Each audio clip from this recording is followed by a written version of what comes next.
Cardano got into a massive deal that makes it one of the 8 cryptos to be traded in a US bank. Want to know more? Watch till the end to know it all. Hey guys, welcome back to Cardano Future. Before we get into the video, don't forget to drop a like on this video and subscribe to the channel if you haven't already.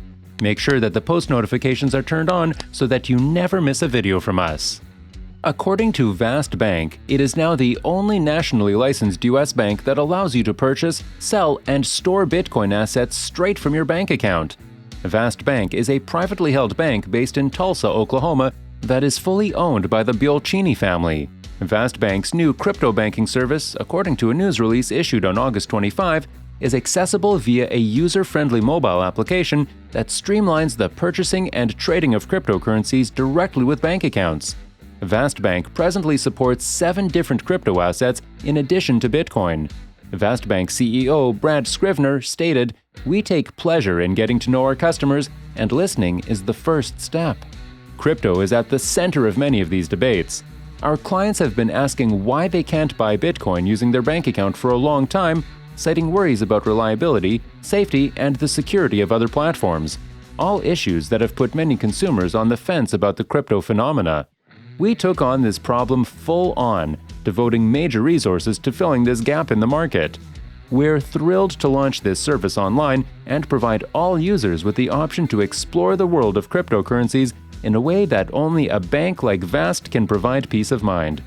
The Vast Bank CEO explained how the crypto banking service works in an interview with Forbes journalist Jason Bratt.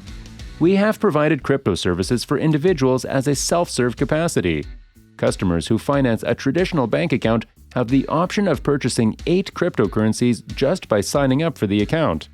You may purchase, sell, and store those 8 cryptocurrencies by opening a single bank account when it comes to custody and exchange. If you are a customer of Vast Bank, you may now buy Bitcoin, Ethereum, Cardano, Filecoin, Litecoin, Orchid, Algorand, and Bitcoin Cash directly from your FDIC-insured checking account." According to the bank's CEO, Brad Scrivener, the OCC approved the bank's foray into crypto, but there were also negotiations with the Federal Reserve. Vast Bank, N.A., is currently the first federally chartered bank in the United States to offer the option to purchase, trade, and custody cryptocurrency all from one account. For the Bitcoin community, this is fantastic news. It has traditionally been difficult for digital asset companies to obtain banking services, let alone a bank that specializes in digital assets.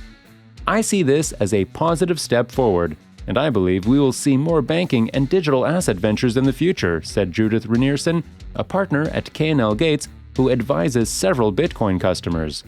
Irina Birkin, CFO of Metallicus, a cryptocurrency exchange situated in the United States, said, "Blockchain technology is being more widely used, particularly in the financial services industry.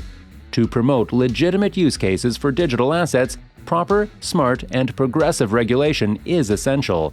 I'm overjoyed to see the Vast Bank reaching out to the unbanked community of crypto holders, blockchain development businesses, innovators, and creators who benefit from solid financial institution laws."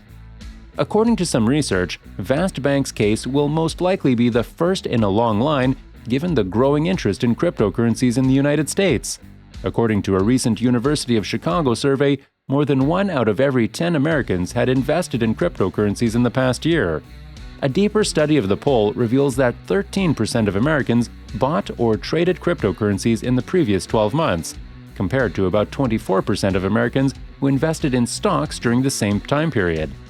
According to a new study from financial services firm The Ascent, more than 20% of American adults who have never owned cryptocurrency, over 50 million people, are likely to do so in the coming year. Many additional U.S. banks are likely to follow Vast Bank's lead in the near future.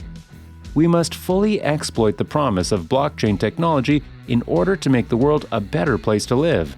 Limiting consumption to maintain digital scarcity is nice for price speculation, but it has nothing to do with creating a viable alternative to present financial institutions. Allowing people to use the blockchain on a daily basis for payments and other financial or social interactions is essential for true cryptocurrency adoption. The initial adoption rate will be low.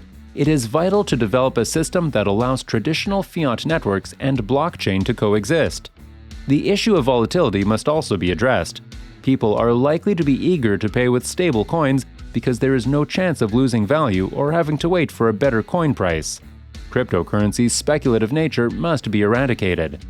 Cardano is the third generation of blockchain, and it will be technologically able to serve as the backbone of a new financial system. It will be scalable with quick and low-cost transactions. Transaction fees must be avoided at all costs, or no one will be prepared to pay for things on a regular basis. When you pay for something in a store, you normally swipe your card over a terminal. It only takes a few seconds, and you may pay for a cup of coffee without worrying about the fee being more than the cost of the coffee. Cardano leverages POS consensus to keep the network running cheaply while maintaining a high security budget. Because of the high network speed, a large number of transactions can be processed for a cheap charge. It's exactly what the world's financial computer requires. Cardano is a network that welcomes everyone. Installing a wallet and sending transactions for a few pennies is all that is required. POW networks, on the other hand, are the polar opposite. It is costly to keep them operational because they require electricity and have a limited network capacity. As a result, transactions are time-consuming and costly. Perhaps this is why we deviated from Satoshi's initial goal and transformed Bitcoin's story to one of a store of value. This isn't always a terrible thing. It's a natural process. Bitcoin is a fantastic store of wealth, but it's not a blockchain that can handle a large number of transactions per second. Even with Lightning Network, Bitcoin can be exclusive. A few on-chain transactions will always be required, and these may be prohibitively expensive for people in developing nations. Only if people are responsible for their private keys does it make sense to use blockchain. Furthermore, because the second-layer solutions have nothing to do with blockchain, they are useless for many uses. The second-layer solution will not help us much if we need to use ledger transparency.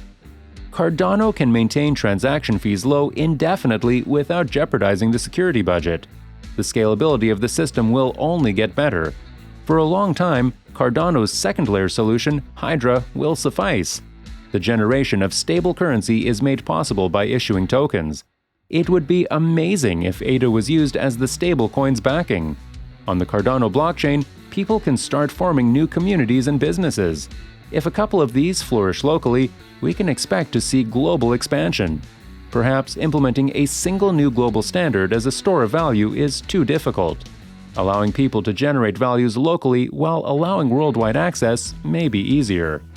With that, we are at the end of the video. If you found it interesting, make sure to hit the like button and subscribe to stay tuned for more exciting videos.